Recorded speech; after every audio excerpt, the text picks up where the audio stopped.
Bluegrass to heavy metal and rock and roll. On any given night in Wichita Falls, you can find a variety of local music on full display. And hotspots like Iron Horse Pub have made a name for themselves as a premier place to discover new talent. Could Wichita Falls be more music friendly, though? Well, in a special report, Curtis Jackson looked into how a state agency is targeting communities that want to develop their local music scene by going through a process to become a certified music-friendly city. That's right. There's only 7 cities in the state of Texas who have become designated music-friendly cities, drawing in crowds from all over the country. And folks I spoke with here in Wichita Falls say there's enough talent to make it happen.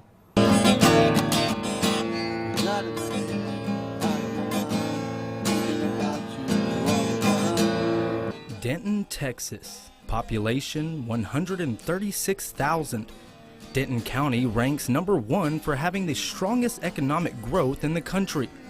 With a unique town square, great food, and a huge local music scene attracting visitors from all over the country.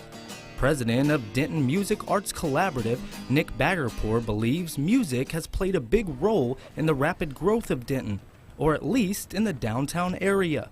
The music scene used to kind of center on Fry Street and the college campus area of Denton, and when it shifted to be over in this part of town, over in the downtown area, there was a definite parallel between the shifting of the music scene over here and the growth and expansion of the downtown area. To become a certified music-friendly city, you must first host a Texas Music Office-sponsored music-friendly community workshop, establish a city, county, or region music office liaison, register with the Texas Music Office's Texas Music Industry Directory, demonstrate a partnership with the community's music-related nonprofit, and finally collaborate with music education programs, something that Bagherpour says can be very beneficial. I think just being recognized as a music-friendly city, you know, it shows that the city is placing, you know, they're placing a focus on the cultural, you know, element that a music scene adds to a city and enriches it with. And with the music scene growing faster every day here in Wichita Falls, some local musicians believe there's enough talent to become certified music-friendly ourselves. There's a lot better understanding of local music and what it can do to benefit a town, I think, with the bar owner, who I've seen a lot of bars really open up their doors to musicians recently and help cultivate a scene. The musicians working together in town, that's a real big help. James Cook has been a musician for over 20 years now and says the growth in the downtown area over the past few years has helped inflate the local music scene. But Cook says it wasn't always like this. There wasn't much of a scene downtown. There was stuff happening, but it was seedy and it was dark. It wasn't heavily lit like it is now.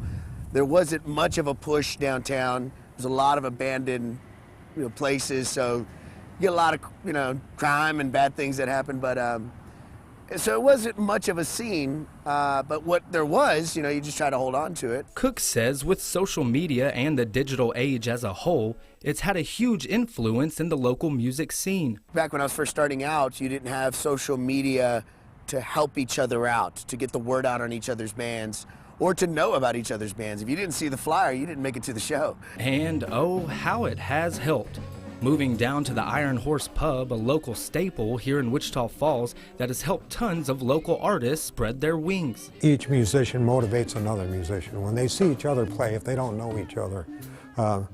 And so that morphs off into other bands. And so that's, I like the way that it's going right now, and I think it's healthy, and it's going to go that way for a long time. John Dickinson is pushing 20 years of ownership with the Iron Horse Pub, and general manager Ronnie Berry says when he moved here just over 5 years ago, he couldn't believe how big the local music scene was in a town with only 104,000 people. Coming from Austin, you know, the live music capital of the world, was really honestly amazed at the number of local bands and the talent and the diversity as far as music-wise. I mean, there's, you know, you've got blues, country, metal, folk, bluegrass. It's and it seems to keep evolving. And hopefully it evolves into pushing our city closer to being recognized as a music-friendly city, something that Dickinson and Barry say could be beneficial for the whole town. I don't see any downside to it. I just think it's great for everybody all the way around. I believe it already is music-friendly. I think the recognition will help for other artists to know that this town is on the map as a music-friendly city.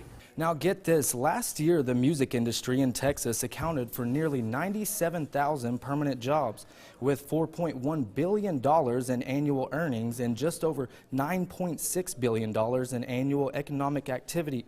Texas saw approximately $390 million in tax revenue from these impacts. Now, if you would like to begin taking the steps to make Wichita Falls a music-friendly city, I'll have that info posted for you over at Texomashomepage.com.